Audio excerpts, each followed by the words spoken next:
So in this video, we're going to have a look at one of the cool features within SmartValve, which is looking for your valves, but using the district metered area network to do the search, so the DMA. So as you can see, I've logged into SmartValve here. I've got no operations on my phone at the moment. So I'm going to search for a valve. So I'm going to go up to the top bar there where it says search valve, and I'm going to just press onto the magnifying glass, and the magnifying glass will then perform what we do as a proximity search. So it will find and pull back the first 50 valves, which are the closest to my current location based on my GPS coordinates. So the phone's reading the GPS coordinates in my hand, and then it's searching the SmartValve database and it's pulling back the closest valves to my current position, and it will position those in order. So the closest one to me will be at the top of the list, and as I scroll down, they'll get further away. So here you can see the list of all the valves that it's pulled back. I can also look at this on a map view here. Now this is quite good just as a ready reckoner, although this hasn't got the DMA structure in. What it does have is all the valves. The colours on here actually do mean something. So the green dots mean the valve is open, the red dots mean it's closed. If there is the throttle valve, it would appear in a yellowy orange colour, and the grey ones mean they're unknown. So when we import the valve data from the water company's GIS system, the valve status is usually not known. One of the key benefits of SmartValve is actually tracking all of the valve movements. So when every technician's using SmartValve for every turn on the network, then we're tracking those valve movements from open to close to open. And that means that everyone have an instant visualization within the business of where the valve actually is. This is going to save a huge amount of time and effort for network controllers and for technicians in terms of understanding why things might not be as they should.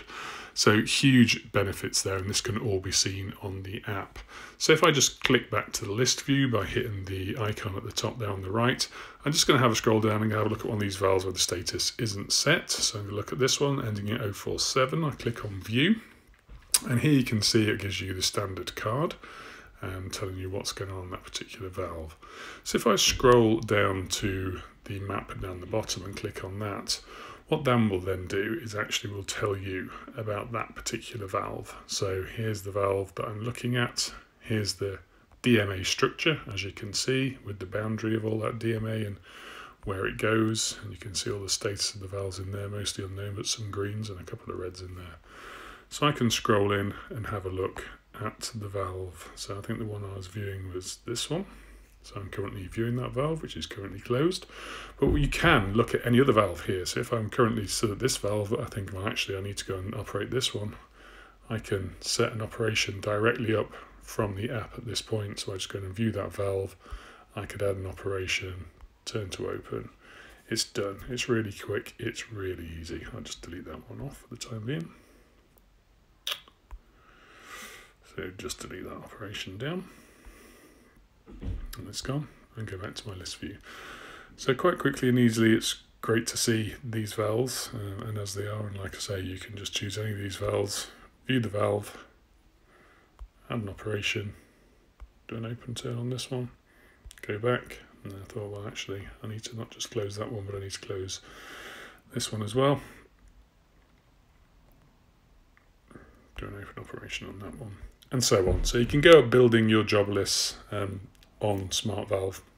So that's a really good way of doing that. It means you don't have to use your tough book, have a look at a GIS system. You can do all that directly from the device, which is much quicker and much easier. If I then go back and I go back to my home screen, you'll now see that those jobs that I've set up now appear within my job cards. So I set up 2 operations, one on valve ending 044 and then one on valve ending 307. So now those jobs are set up, I can go in,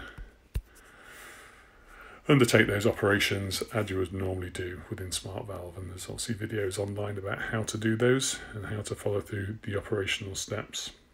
So that's a quick insight into how to use the DMA structure to search for valves based on your locality, and how quick and easy it is then to look at valves which you may need to operate as part of your routine tasks, set them up within SmartValve and carry them out quickly and simply.